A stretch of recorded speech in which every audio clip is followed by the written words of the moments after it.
بسم اللہ الرحمن الرحیم۔ اللہ کے نام سے شروع جو بڑا مہربان نہایت رحم والا ہے۔ جس درخت کی لکڑی نرم ہوگی اس کی شاخیں زیادہ ہوں گی، بس نرم طبیعت اور نرم گفتار بن جاؤ تاکہ تمہارے چاہنے والے زیادہ ہوں۔ کسی کو برباد کرنے کی سوچ ہی آپ کی بربادی کے لیے کافی ہے۔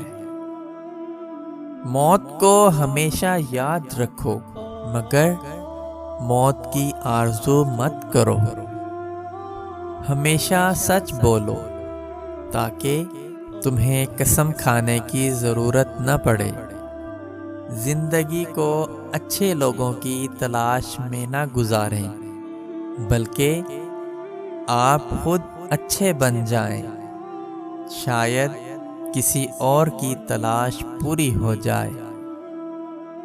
زندگی کی اصل خوبصورتی یہ نہیں کہ آپ کتنے خوش ہیں، بلکہ زندگی کی اصل خوبصورتی تو یہ ہے کہ دوسرے آپ سے کتنے خوش ہیں۔ اپنا سر اونچا رکھو کہ تم کسی سے نہیں ڈرتے، لیکن اپنی نگاہیں نیچے رکھو تاکہ پتہ چلے تم ایک باعزت گھرانے سے تعلق رکھتے ہو۔ بیوی کا امتحان غربت میں اور دوست کا امتحان مصیبت میں ہے۔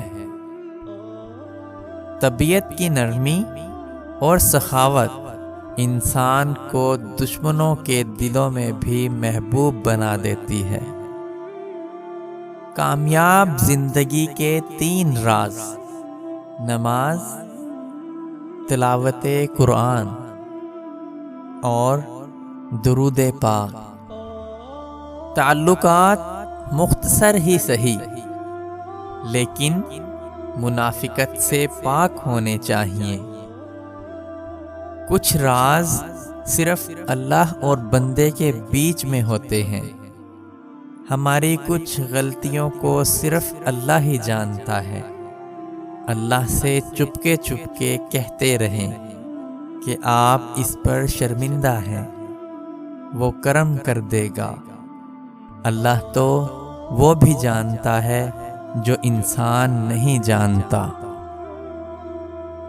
جھوٹے انسان کی اونچی آواز سچے انسان کو خاموش کرا دیتی ہے، لیکن سچے انسان کی خاموشی جھوٹے انسان کی بنیاد ہلا دیتی ہے۔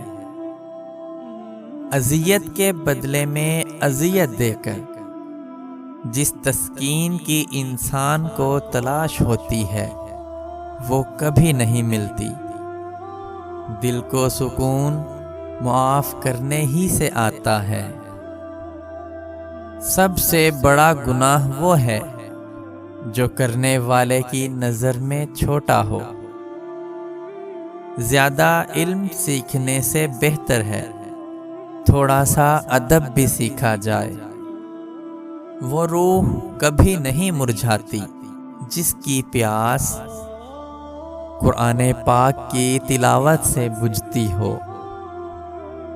خود کا دوسروں کے ساتھ مقابلہ کرنا چھوڑ دیں۔ سورج ہو یا چاند اپنے اپنے وقت پر چمکتے ہیں۔ جو شخص سجدوں میں روتا ہے اسے تقدیر پر رونا نہیں پڑتا۔ جو رب تعالیٰ کرے گا وہ بہترین ہوگا، بس دعاؤں کا دورانیہ، مقدار، شدت اور یقین بڑھاتے چلے جائیں۔ اس شخص کو کوئی نہیں بدل سکتا جس شخص کو اپنے اندر کوئی غلطی نظر نہ آتی ہو۔ اگر ہم خیر میں مصروف نہ ہوں تو شر میں مصروف کرنے والی طاقتیں ہمیں تلاش کر لیتی ہیں۔ انسان بہت کچھ سیکھتا ہے، لیکن جب تک دوسروں سے پیار کرنا، دوسروں کو معاف کرنا اور دوسروں کی عزت کرنا نہیں سیکھ جاتا، سمجھو کچھ نہیں سیکھا۔ جس طرح شبنم کے قطرے مرجھائے ہوئے پھولوں کو تازگی بخشتے ہیں، اسی طرح اللہ کا ذکر مایوس دلوں کو روشنی بخشتا ہے۔